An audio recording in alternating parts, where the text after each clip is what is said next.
It is easy to consider the endocrine system as a small system because if one were to consider the glands, such as the pituitary gland or the thymus gland or the thyroid and parathyroid glands or the adrenal glands, they are not overly significant in their size. They may in total weigh perhaps a quarter of a pound. However, there are far more endocrine tissues in the body. There are many structures that, although making hormones may not be the primary function of the tissue or organ, nevertheless, cells in this tissue produce hormones.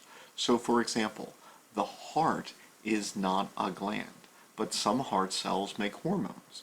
The stomach is not a gland.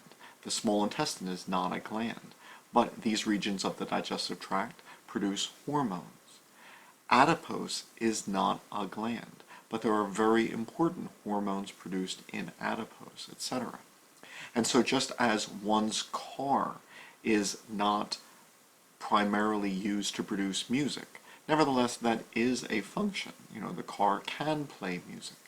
And so there are a number of structures in the body that, although making hormones is not their primary function, nevertheless hormones are produced here and they must be included in the endocrine system.